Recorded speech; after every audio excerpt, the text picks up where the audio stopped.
Good evening.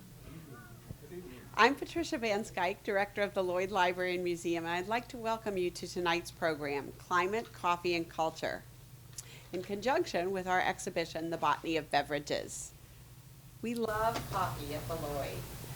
It may not surprise you to know that our staff is made up of coffee enthusiasts, and we take our coffee very seriously. Also, I was going to bring it up here, but you can look on the way back. You might have also noticed that the cover of our most recent magazine is coffee.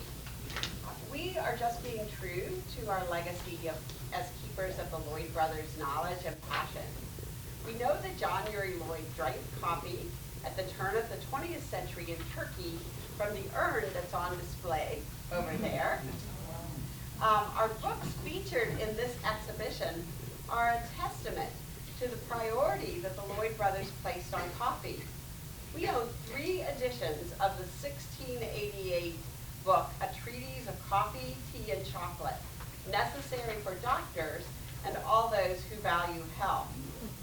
In it, it praises coffee for curing ailments from gout to scurvy and sharpening alertness, which I guess we can all attest to that. William Euchre's All About Coffee, often called the Bible of the coffee trade, was so valued by John Uri Lloyd that he wrote on its title page, "It must be consulted only in the library, not circulated to anyone unless it is through a library and only for a few days." I'm guessing that many of you may share the same interest and passion for coffee as we do at the Lloyd, given the speed at which tonight's program sold out. And I also have to say that we often have a decent amount of no-shows and fewer of that tonight as well. Tonight we're going to take a deeper look into coffee. This program delves into the origin of coffee and the specific varietals used, providing a transparent look at the distribution channels from farm to cup and the pricing that supports ethical sourcing. It also addresses challenges at coffee farms, including labor shortages and the impact of climate change. Our presenter, Alejandra Flores, is founder of Unataza Coffee in Dayton, Kentucky, where she shares the flavors and culture of her homeland. Born in Honduras and inspired by her family's coffee farming roots, she opened Unataza in 2019 to promote ethical sourcing, community connection, and cultural exchange, fulfilling her mission to connect 2 homes, one cup at a time. Please join me in welcoming Alejandra Flores. Thank you.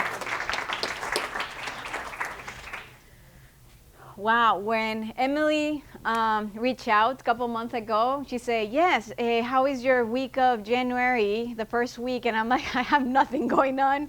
And I'm like, are you sure you want to have topic about coffee on January? It can snow. And I'm like, I don't know how many people are going to show up. And then I just park and I see the sign sold out. And I'm like, wow, thank you. Thank you for spending the night here. I see some familiar faces. That makes me very happy. And it's incredible just to be here and see all the history, all the books. This is a special showcase that is happening throughout the next month. So I appreciate really much the time. And I'm thankful to be here tonight. I'm not good in history. My forte is in coffee. So I will try my very best to tell the coffee histories, how this plant went from one country to another, from one region. And I will try to make it appealing as a telenovela, like a soap opera, like a love story, all right? So everything started in, actually it was in Ethiopia. Most of you, if you are here because if you love coffee, probably you know the story about these gentlemen outside taking care of goats. The goats saw a plant and they were chewing on this fruit. Then the gentleman started also to chewing around this fruit. They had a bonfire. He started throwing like the seeds and he heard like those pops, was wondering what was going on. he noticed the goats' behavior were altered, and then they started like jumping and doing things, and he was curious about what was this seed or this fruit. Moving forward, Yemen actually is where they say like where the coffee really started. And it was not known as the word coffee, but it was more the word kawa. And it was a drink that they will have at night. So it was like priests and people, like they just needed to stay up. And they thought that it was a drink, and not as we know it, like the same color as we know it now, but they just started drinking it, thinking, oh, this works, so we stay up all night. And Yemen has taken a very important part, which most of us, I think we just hear more about more modern coffee, but there was also a port, and you have heard probably the word mocha in the coffee world, and this is where it's originated. There was a port where the coffee was exported, the port of Mocha, and that's kind of where it started spreading out. The Arabics were trying to keep them for them, and they will just sell you a couple of beans at a time. Later, there was a very important, I apologize if I don't pronounce right the names, but there was this man from India. He started listening about it, and his name was Bada Budan. So since he know the Arabs didn't want to sell the coffee beans, he stole some branches, and the story tells he just put it around the belt, and he was wearing tunics and dresses so he could walk and nobody will notice. And that is how he carried these plants to India, and India started producing also the coffee. So the word go from kawa, kabe, cafe, and then the Poland. So yes, in Poland, they were able to also get some of these coffee seeds, and it was around 1658. That's what my notes say, and they put it as a gift in the botanical garden in Amsterdam, where they noticed that they wanted to produce more, to be more massive, and that was not the right conditions of the climate. So they moved these plants to two other places, but one of them was Java, Java. So that's also where, if you're familiar, like the coffee world, everyone says like, someone calls Java, and that's where Poland actually started monopolizing the coffee, and the port of Mocha in Yemen started declining, and they were no longer the main ones exporting this plant. So in Poland, then they were the ones, like, they knew. They started it, they started producing. The king, one of the governors gave us a gift to the king in France, Louis XIV, a plant. And they say, I don't know which museum, but people will go and see it, and they were like, that's the coffee plant. And they were also surprised about but nobody will touch it. Nobody will produce it. And he had to make a promise that he was not going to do business with that plant. But someone else got smarter, and his name was Gabriel Declieux, also French, not my thing, but he was the one in 1713 who said, no, he stole some of these plants. He was in a ship that they were going to Martinica, and they were attacked by some pirates.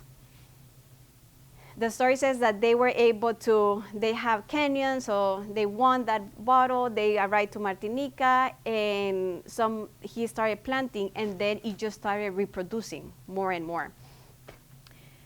Years later, so French started to know that they were able to access, and he was like a hero now. They were able to access some of the coffee so they can have it to France, and then Poland were not the only distributing it. I skipped Venice. Sorry if there's Italians in the room, but I know that was also very important. So Venice was another city in Europe that was able to, it's interesting, like we all think about Italy as like the espresso, and they're very proud. Sorry, I know, no, I don't know if they're Italianos, okay. But Poland and France were the ones that were starting like all these plant distribution. Then we go to Brazil. So when they transferred this to Martinica, is the French Guianas, and they're fighting for territory. They France sends one of their colonels to be able to, sorry, it was not France. Brazil sends one of their colonels to go to Martinica and French Guiana so that he can make a deal, like a peace deal, because they were fighting for territory. And then this was around the year of 1723. So Brazil, this colonel name was Francisco de Melo Paleta. So they say he was a gentleman, very charming, and he knew that all these coffee plants were there. But if I'm assuming everyone knew who he was, he didn't want people to know that he was getting close to these plantations. He started talking with the wife of the governor and started to flirt with her.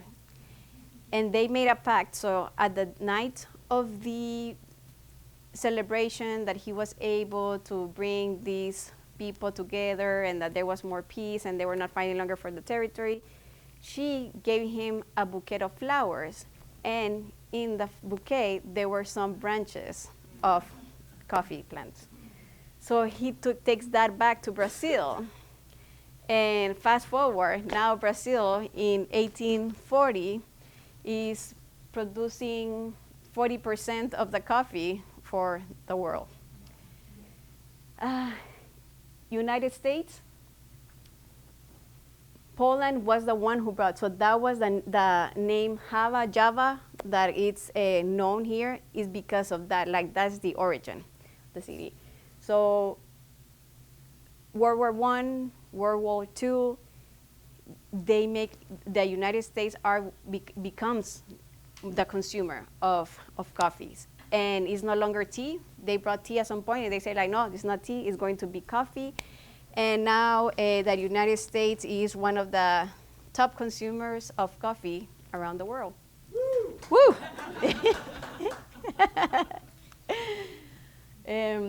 Yeah, you were right. People like coffee here. They get enthusiastic. Okay, so now I'm done with my history part, and I'm telling you more about the coffee plant within. So in the current market, we know coffee like there's 3 waves.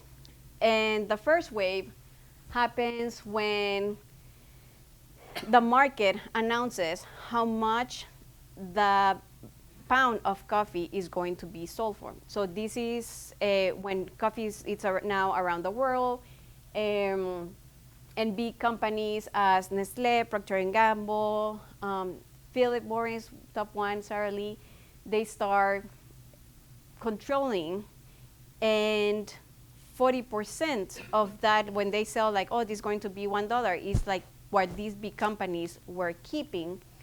And all these multiple farmers produce it, they will probably just make like 30 cents out of that price. I'm just putting an example number. So now you have coffee that is collected from different farmers. They're put in a warehouse. Some of them are called beneficio in Honduras, where I'm from. For years, even me growing up, you will always listen and say like, no, we cannot sell right now. We're keeping the coffee. We're listening to the market. When are we going to sell? When is going to be exported? And most of the farmers also, they didn't know. They were just producing mass production, whatever there it is. You just need the coffee to be able to be at the port so it can be sent to United States or Europe or Asian countries. And then Hillsborough, it's the multi-million business. So there's no direct trade, but they become very smart and they say, we know how to package these so they can last longer. In 1903, this Japanese American, Satoru Kato, he then creates the instant coffee and even goes further away. Then it can be preserved, it can be sold. This is produced in a very large quantities. And unfortunately, on the first wave, that's where coffee starts tasting really bad. And people is being forced. That's where we add the milk, the sugar, because people don't like the taste of the coffee. But then something happens, and it's what is called in the coffee industry the second wave. The second wave is the reaction of the prices and then the quality of coffee prices. So Mr. Alfred Peet, you probably are familiar with Peet Coffee. In 1960, he starts roasting and makes sure going back to the essence of coffee needs to taste good again. We need to make sure people on the streets and when they're stopping at coffee shops, they're trying and they say it's better coffee. So then Howard Schultz also branches with Starbucks. The purpose at that point was also to pay producers a better wage. That was the purpose. And to be more social conscious, and basically was going back to the essence of coffee. Later on, this is more recent, and I will say it's around the early 2000s, 2014, it becomes a different way. So this is the third wave of coffee. And it's now what we do at Unataza. I know a lot of local coffee shops that you're probably familiar with, Deeper Roots, Emporium, Carabello, just to name a few in town. Now we are able to do more direct trade. So for example, a coffee producer from Ethiopia can be reached out by the roasters of Intelligentsia Coffee in Chicago, and now you know where your coffee is coming from, where is your source. Now you can travel and go to the specific plantation, meet the people, see how are they working the land, what community projects they have, what are the different coffee varieties that this farm is producing.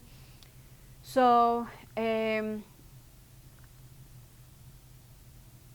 it completely changes the perspective and the way how we drink coffee. In Honduras, when I was growing up, for us was like drinking with my grandma a café con leche, and that's how I grew up. I moved to the United States in 2010 and to Cincinnati in 2011. And one thing I didn't I didn't see here was coffee specific from Honduras. I will go to coffee shops and I will see coffee from Colombia, Nicaragua, Costa Rica. And I just knew that I liked to drink coffee. I think in the culture in Central America, Latin America, we drink coffee all day. It's a way to welcome you, to welcome anyone, or it's a quick break. And that's when I learned oh, we are switching to a specialty coffee now. There is this third wave. I grew up drinking bad coffee.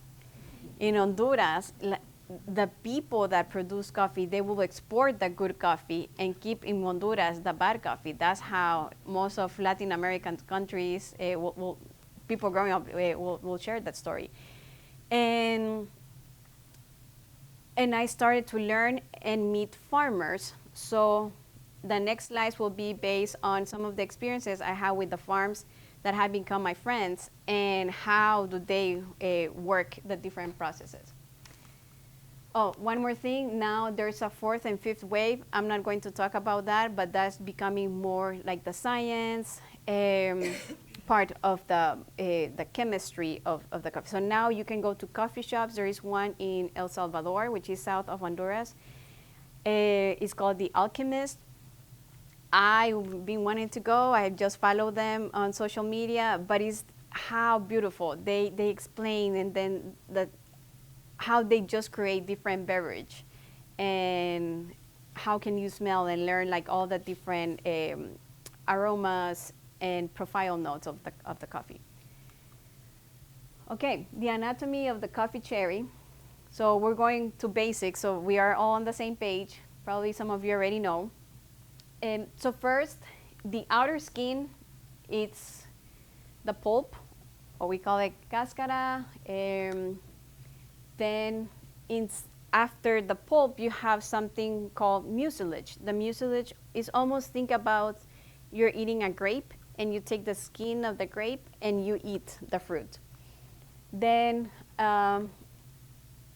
next to the mucilage is something called parchment. So when you think about the parchment think when you pop like a popcorn, and around the corn is there a sticky part that sometimes stays on your teeth and you want to, so that's the parchment. Then is the silver skin, that is the one that it's exported, so it's completely green and it's sealed, packaged, so it can last for a year. That's the right time length that a coffee bean can last before it is roasted. And so there, every fruit, so it will look like this first, and then one is dry, which I will explain later. It looks like a silver skin. So these are the ones, like if you the pulp, like you will see the two seeds, just one in front of the other one. One of the things that I have worked since 2017 with Katia Duke. She's one of my friends. It's in Copan, which is west of Honduras, border with Guatemala. One of her experiences that I like to share with everyone is that she inherited her parents' land. Her dad was the one always doing commodity coffee, and she learned English, became an agriculture engineer, went back to the farm, told her dad that she just wanted to start growing coffee too, but turning the commodity coffee to more specialty coffee, which is like the third wave. And her dad was like, why are you going to be here at the farm? Like, that doesn't make sense. I pay you for your studies. You need to go out of here. And she just insisted, stay. Her dad told her, okay, you can stay with, these are your lots, this piece of land. Don't touch anything else. You can do your experiments right there. And Katia was like, okay. So she was very excited and started asking some of her dad's helpers if they could help her pick, like, and they will refuse because she was not the boss and she was a she.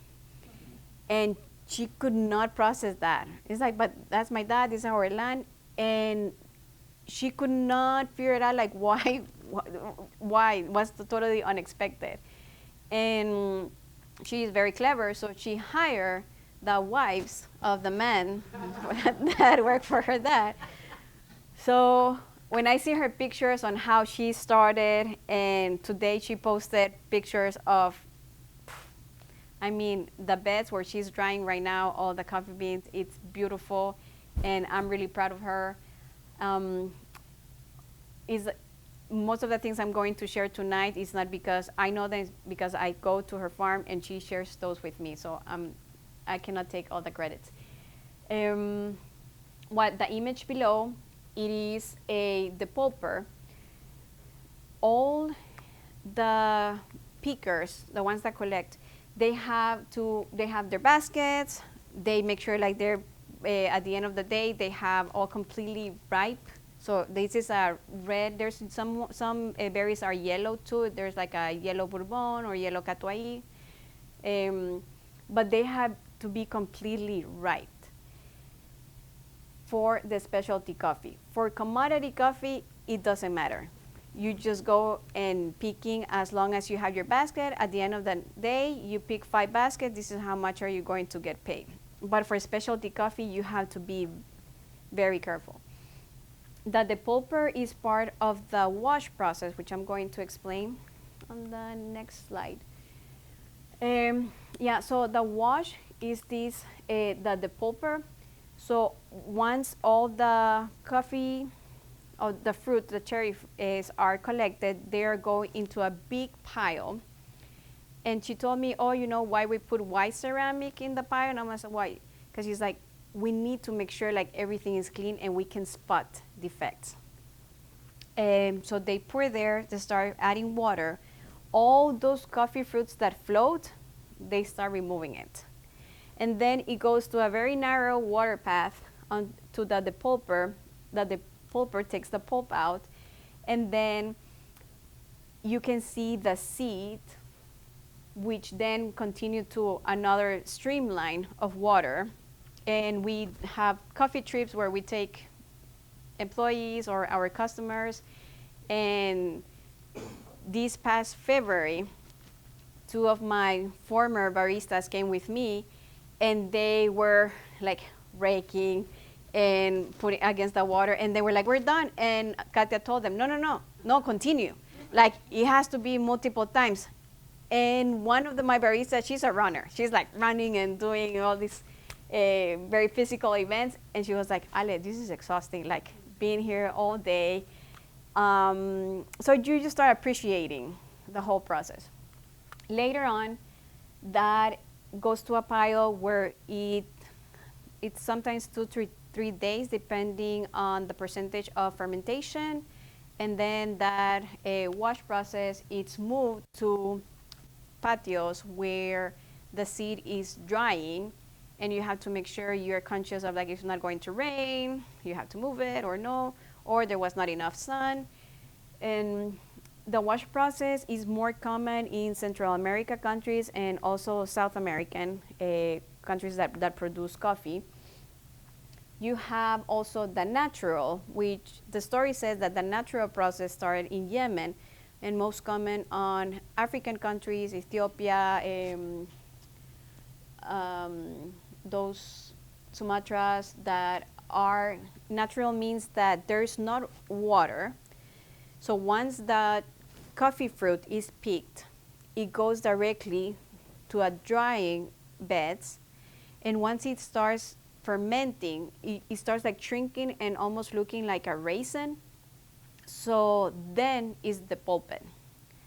But that coffee bean has extracted different notes from the fruit.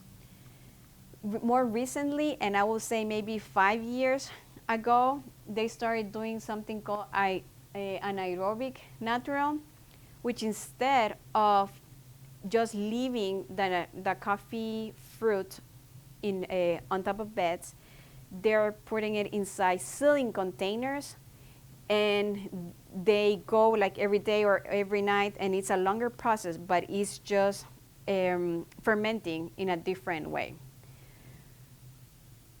Last one, the honey process.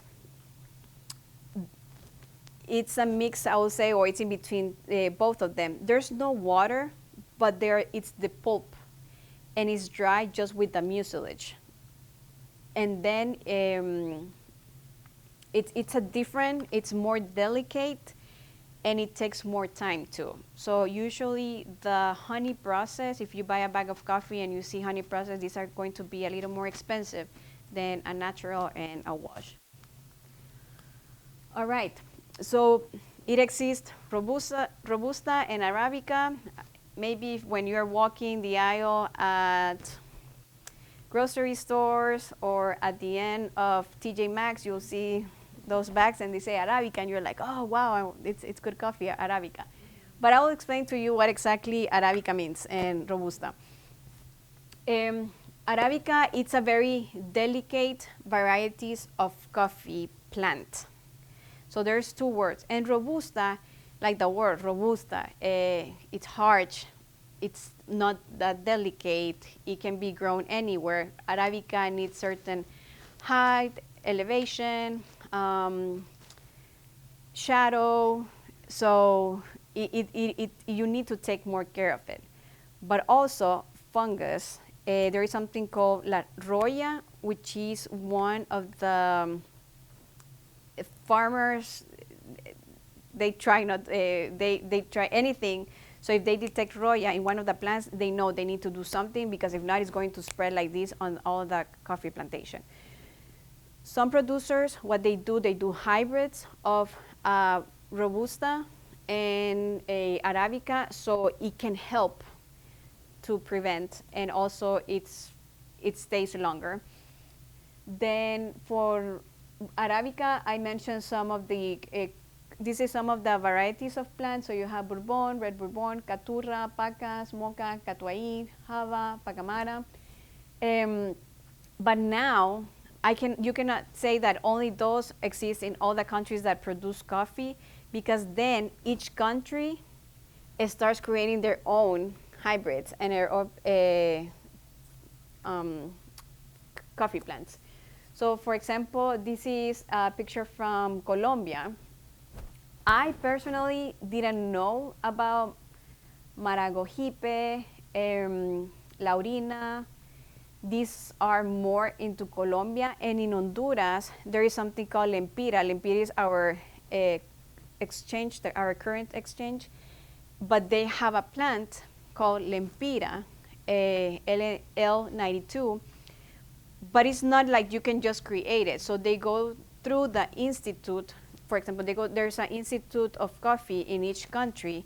So they pass, like it has to be approved.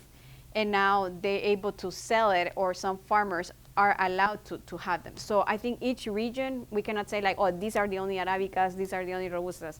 No, each region also, depending on their climate change, they start producing their own coffee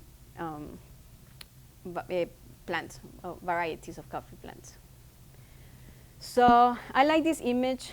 So it starts with how there's, did I miss the flower? Did I put it some? Okay. Yeah, so it all starts with that white flower. You can see how they're starting to have all the greens, the yellows. In commodity coffee, you can pick any. In specialty coffee, pretty much they need to be completely red so they can be picked.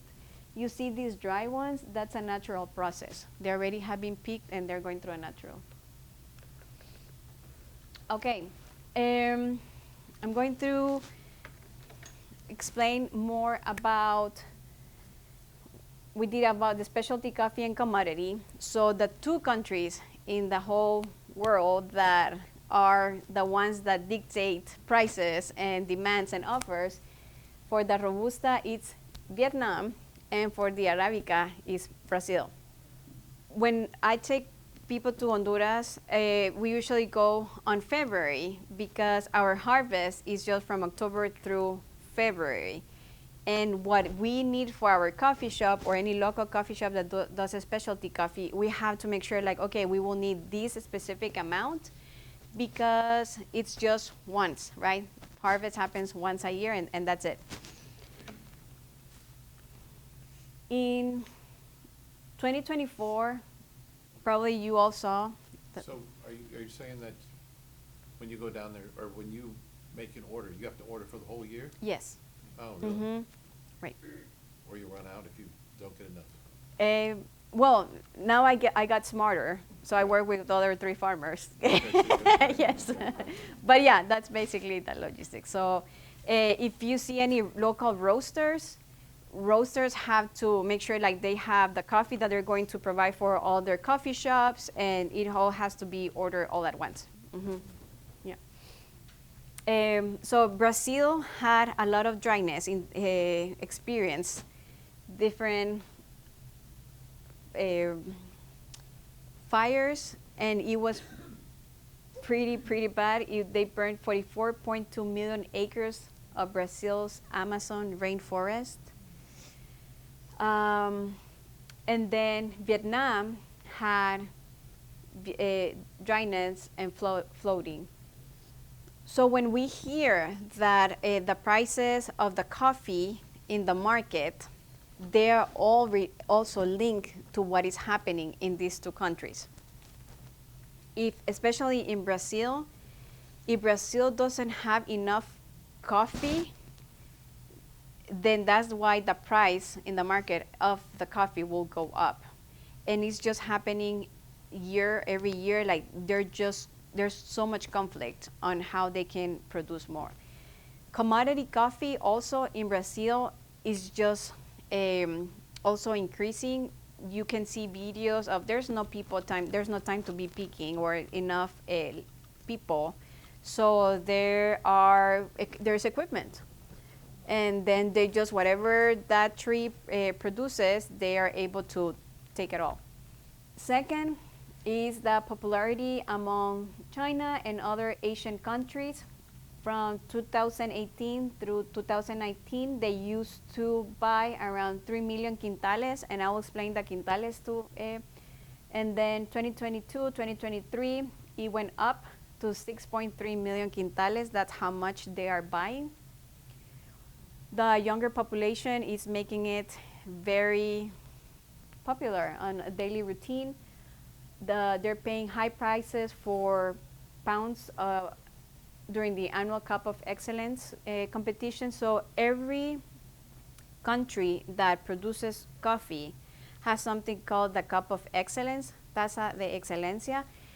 And what happens is the farmers, they compete and they say, okay, then their Q graders, the institution of coffee leads that, and then they go from Honduras, El Salvador, Colombia, they will go to Ethiopia, and it happens between April, March, and May. So you can see who are like the best coffees of that country. This year, only in Panama, they are paying there is a farm very famous called Esmeralda, and they are very popular because of this variety called Geisha, which is one of the Arabicas. Very fine plant, and if I'm not mistaken, I think it's a coffee shops in Dubai. They're paying $1,000 per pound from that farm. Yeah. One of our friends, so Benjamin Paz, who won last year's, I keep 2024, a Cup of Excellence. He won #1 in Honduras, and they were paying for his $120 per pound. So and there's people. It's incredible how many roasters from different Asian countries go to Central America and they buy. All right. #3 will be labor shortage. What Katia was explaining is that, and this was on February, she is just running very thin in people that wants to work with her. One, it has to do because of the pricing of how much they are paying, other producers are paying their employees. Meaning that for commodity coffee, she used to pay from $2 to $3. That basket that you saw in previous images, at the end of the day, so if someone picked 10 baskets, she will pay $20. But now, for commodity coffee, other farmers are around, because there's no labor, they're paying even $4 per the basket. So now, and they can pick whatever, right? No matter if it looks like a Skittles in the basket, but they're paying for it. Now the specialty coffee, so she used to pay $3, now she's paying $5, so to make it more attractive. So this is not happening only in Katya's farm. This is happening across all the countries that produce coffee. Unfortunately, we are Honduras, Nicaragua. We all never make the news for good things, but you probably saw caravanas of people trying to leave the country for better opportunities. And this is the people that were working in the fields. One of the things that Katya was telling me, but we have seen like people now coming back, and then now the other option that they have again is to work on the fields, so that way they just have hopefully opportunities with better wages in conditions. But that starts also with us, because we are used to pay $2 for a cup of coffee. And then all the labor and all the things that it takes behind just to get into your cup, they cost. And the producer is the one that takes the less portion of that distribution chain. It is very important when you buy coffee, be conscious from who you are buying it. I tell Katya, she and I are like a marriage. No matter what happens to her and me, like we keep buying each other. Her coffee went up. I no longer serve it as a drip coffee. There's no way people are going to pay for a cup of coffee $6, $7 black. So we are doing just like experience. This is one from Katya that it's specialty coffee. We are paying for the 5 pounds like $20 more roasted. It's a lot of money. So I'm not saying we want to sell it expensive. And why you were asking me, so we have different kinds of coffee. We change our espresso at Unataza right now, still 100% from Honduras, but we were working with other farms, so I don't have to raise those prices for my consumer. But if you want like a specific, like you want Katya, this is a natural or a honey process that she just has this small amount, like we are happy, me or any of my baristas, to share it with you. And then it's like a special, like a good bourbon, good wine that you keep. Yeah. So the quintales, what is that? So you have an idea. Let's say that they pick 1 quintal of coffee cherry, so that it's equivalent to 551 pounds. But then those cherries are depulped. We go through the process. So now they lost some of the weight. Now it's 127 pounds. But then they go to a trillado. So remember I say that part that looks like a popcorn, that you take it, so they remove that because they export the green bean. Now the weight is 101 pounds. That is now a green coffee. It ends up being 85 pounds. So ready to grind and brew. So this is, when we refer how many quintales they're buying, like right now it's just a quintal, but then this is what it ends up being in the bags of coffee that are exported.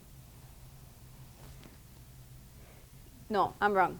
2 of those. So at the end, those bags that you see that are burlap, those usually carry 157 pounds of green coffee.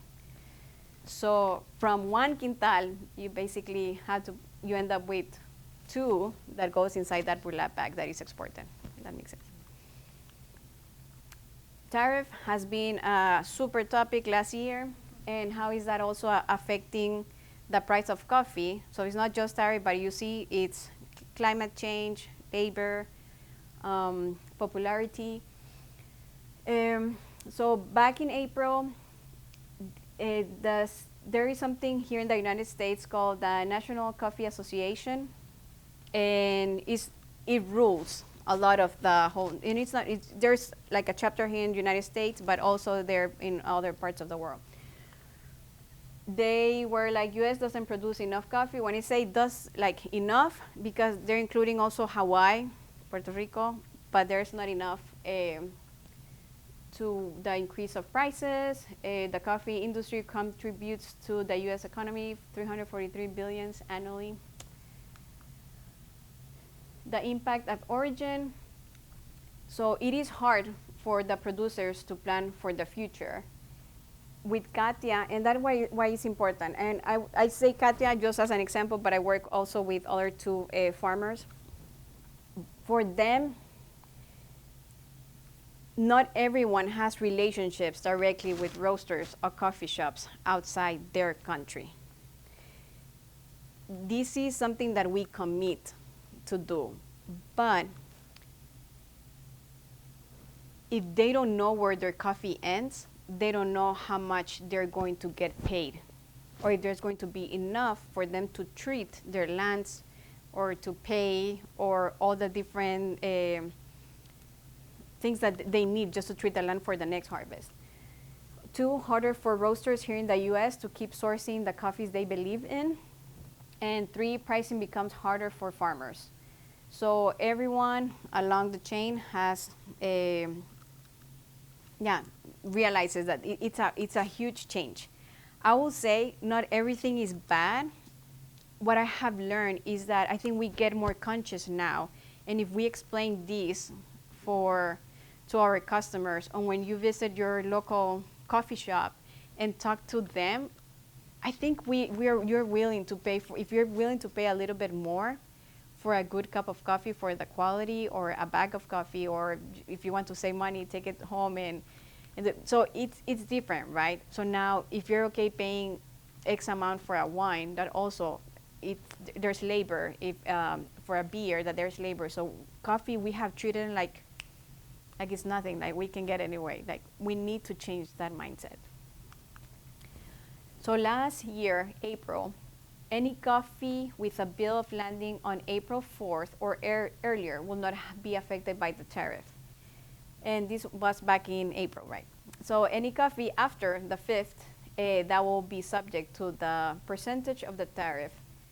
On April, when this started to happen last year, so if you see, all of them were like 10, 25, but then India, 26, and which was the one I said? So Vietnam, Robusta, it had a 46%. July 21st, they announced there was going to no longer be a 50% tariff on all goods from Brazil, because then it changed. So from April, Brazil was 10. Then something happened on May, can remember, but Brazil also jumped to 50%. So remember that love story that I told you about the history in the beginning? I think it continues. Like it's a coffee, it's a source.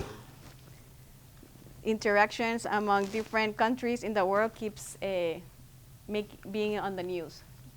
So then on November 17, that's when they say any coffee entering USA after 12 a.m. on November 13, except Brazil, there is no more exempt from import tariff, so no longer tariff. But then on November 20, Brazil is now exempt from a U.S. import tariff from 40%. Oh, it was from 50, then went back to 40, and now 0. So there's no more tariff on coffee.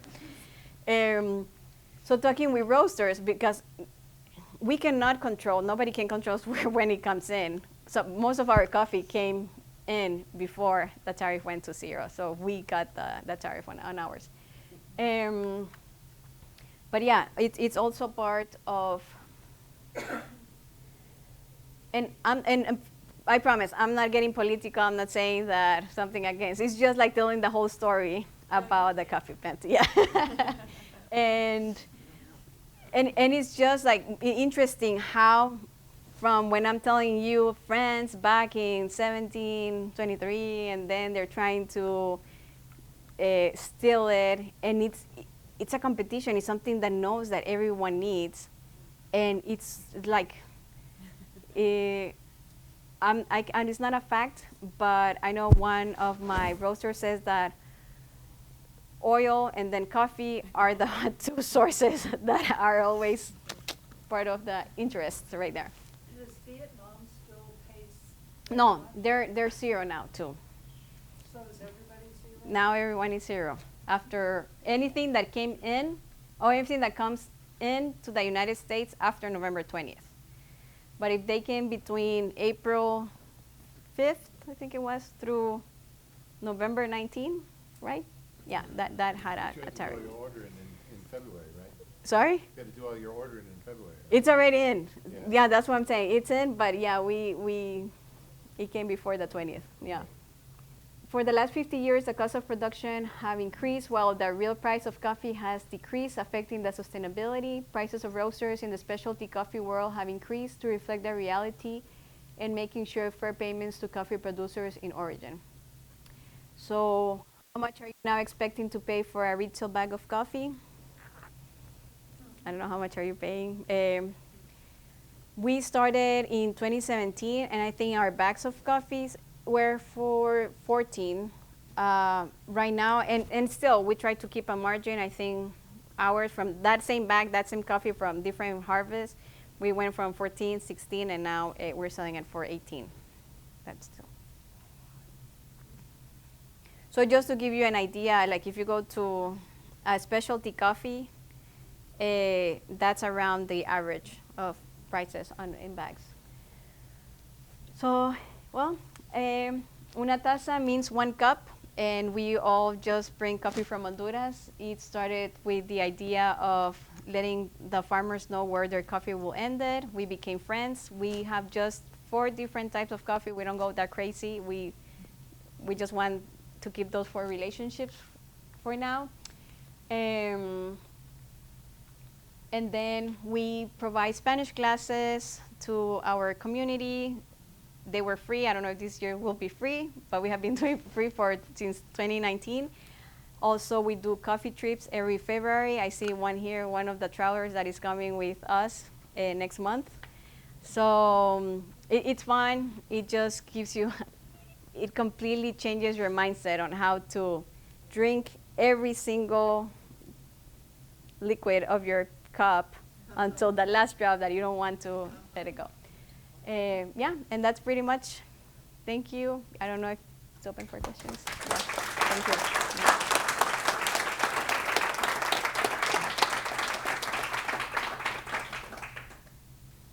Okay. I'm not a coffee expert, but don't they grow? I think we have a microphone right here. Yeah, so that way everyone can hear better. Talk loud. Thank. Yeah, don't they grow little coffee trees under mature? Press it first.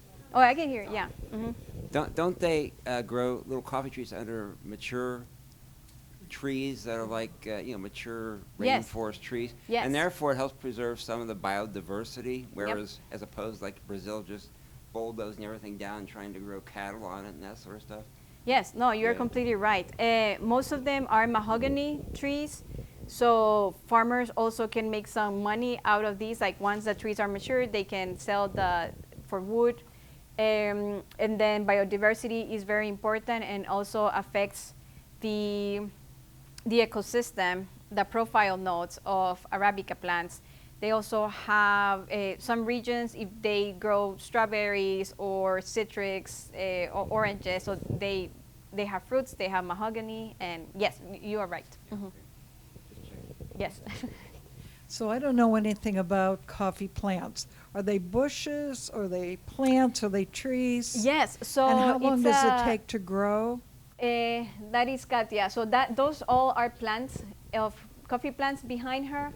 They usually should not be more than 2 meters. I don't know, 6 feet. Thank you. And they're pruned. So whatever it starts growing up, they start pruning it. So it's. Wait, I didn't put any. Oh yeah. That's a coffee plant right there. And man, no, I didn't put any.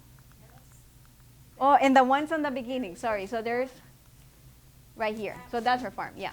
So it's right there. Those are. How long does it take them to grow?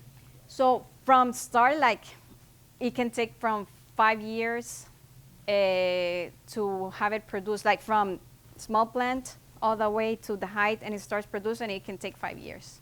Mm-hmm.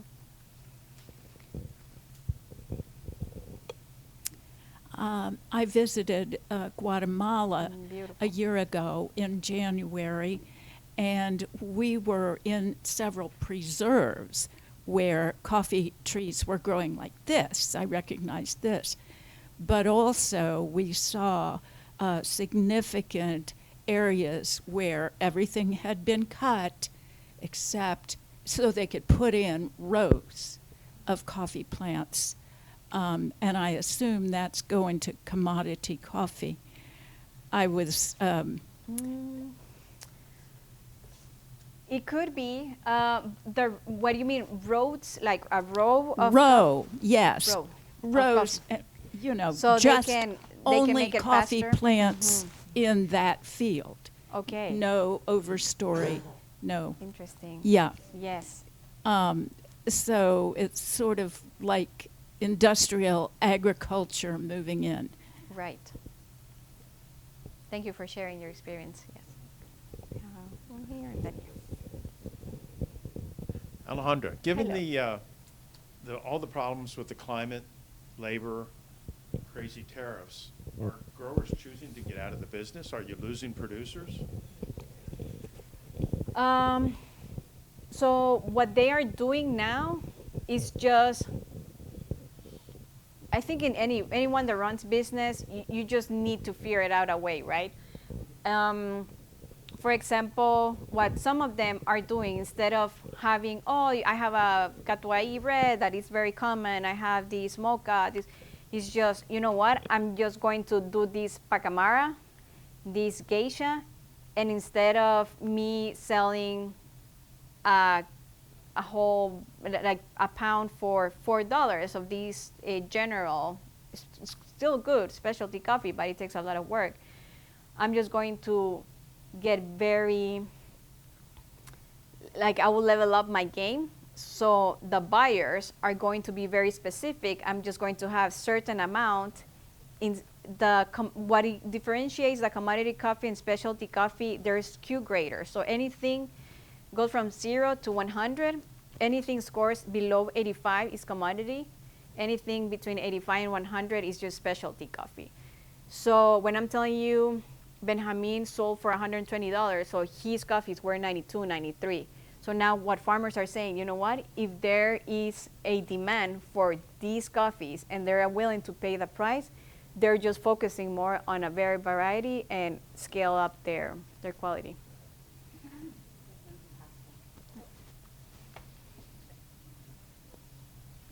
I was just wondering about so with the propagation of the coffee plant, do they start them from is it tree, almost like apple trees where they Right. have to start them from cuttings basically? Yes. Or can you propagate them from seed? Yes, both. So both you can propagate them from seed. What in Café, which is an institution of coffee in Honduras, they sell the plants. So they already have kept them and it's growing like this. So they go and say, okay, we want to buy 50, or they just give it away. But it's a whole business. So probably they're not who wants to start it and they get a specific plant variety. They know each other. The coffee industry, the coffee world in Honduras, they know all the farmers. They know which region. So if they want to help each other, or if they want to buy it, something very like nobody else has, but Panama has it, so it sells it to Honduras. But yes, everything starts as a plant. But the in Café, yes. So are they really hard to propagate from a seed almost? Because it's like roses, it's easier to buy them to start them than to try to start them from a seed. And Right. the same with orchids, where you have to have practically a lab to start them and grow them from a seed. This is, for example, if you want and you move there and you say, oh, I have this garden, this mountain, I have this lot, and I want to start. But most of them is just farms that have been there for the past 60, 80 years. Your grandpa had it, and they're your son. Now it's like our generation taking care of what their parents, now they don't want to continue with it, so they're taking over. Yeah. I think someone else. So the Cup of Excellence, I had not heard about that before. I'm wondering, is there similar to wine where people value certain vintages and store? Is that happening with coffee like that? Yes. How would you store that other than freeze drying it? during the Cup of Excellence, so it's this harvest. So they say they finish picking everything right now in February. So They're somebody buys $1,000 worth of that coffee bean. One way would be they would brew it right there and enjoy it. But are there people that are storing and saying, here's my 1995 Cup of Excellence in my wine cellar, coffee cellar? Right. Those, they buy it quickly. Usually the buyers, they're from Dubai, India, they're already there, present, coming all the way from their roasters outside on the other side of the continent, coming to local Honduras or Guatemala and being part, and they see the competition and they are ready. They're ready to pay. So when they export it, there is this green bag where the green beans go, and it just stays completely sealed, and then it goes the burlap. But this bag, you can keep the green beans for a whole year before you can roast it. Did that answer your question? Or did I? What? It would be after roasting it. Well, after roasting I'm it. wondering, is there like a market that people develop for, we knew that this year was a very good year for the coffee. Are they like keeping it stored, or is it not No, possible? it's not possible. Yes.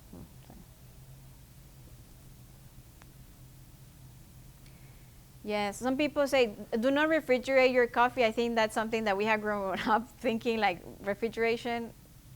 But as long it's a good, like the bag where you buy it from, they're usually, they are special for that and take all the air out. Every time you scoop out coffee, prepare your, take all the air out. And then once you open that bag of coffee, 3 months is like the best. And then after 3 months, it just start losing the flavor and the aroma. Grind, and the moment that you grind your coffee, it will taste different.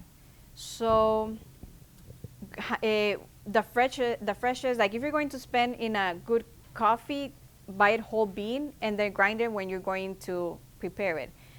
That coffee grinded today at 7 a.m. and then tomorrow I make another coffee at noon, it will be different. Mm-hmm. I think you had a question, or yeah. I got 1,000 of them. Which one do I want to ask? During the processing, when they're separating the bean from the pulp and everything, what do they do with all that pulp in there? Is that an animal feed or something? Or? So before they will just, the question was, I don't know, so what they do with the pulp once it's removed from the coffee beans. The pulp, sometimes it's just mixed with soil and it goes back just a fertilizer. But sometimes we buy it, and I know other coffee shops here, because you can do tea out of it. So it's we call it té de cascara. So its pulp tastes almost like a English breakfast tea, and it still has some caffeine. Yeah. I feel like I'm gonna get hit for asking this question, No, but I no. don't drink caffeine. No, it's okay. Yeah. So I know there's the naturally decaffeinated, is there any such thing as healthy way to decaffeinate coffee, or am I just gonna drink chemicals forever? Either way is fine. No, there's healthy ways for decaf. Their question is about decaf coffee. There is, so the two that we offer at Unataza, one comes from Colombia and the other one is from Mexico. Both, that's the only one that is not from Honduras that we offer. But they're going through, it's a water process. So the green beans are soaked in water, and there's they control the pH, and so a good decaf coffee can be more expensive than your normal caffeine coffee, just because of the labor of that it process. So the coffee bean absorbs all that water, and it's not like they're taking out the caffeine. It's just that now it's blooded with more water in it, and then when it's roasted, the amount of caffeine, there will be just 99% of the caffeine was gone, but there's just a little bit caffeine in there. Does that change the flavor and make the flavor less robust? No, they are good. They can be really good coffees, yes. Well, thank you so much. Thank you very Alessandra. much, yes. You know the expression, you don't know what you don't know. Wow, there Oh. was a lot I didn't know tonight. So Yes. thank you again very much. I'd Thank also you. like to thank the audience for joining us and remind you that Botany of Beverages, the exhibition runs through April 24th. Our programs for the month of January are all sold out, but our February programs, we still have some spaces in. So I want to invite you to join us next month for a maple sugaring walk at the Cincinnati Nature Center. And then here at the Lloyd on, I think it's February 11th, close to Valentine's Day, is the sexy side of plants. And you can find more information. Either there's a postcard at the back of the room or on our website. Also want to point out that programs like these are supported by members of the Lloyd Library. And I see some members in the audience. Thank you very much. If you are not a member, I invite you to join, which you can do online at our website or in person. And I also want to express my gratitude to those who made a donation for tonight's program. So thank you very much, and we hope to see you again soon. Have a great Thank night. you.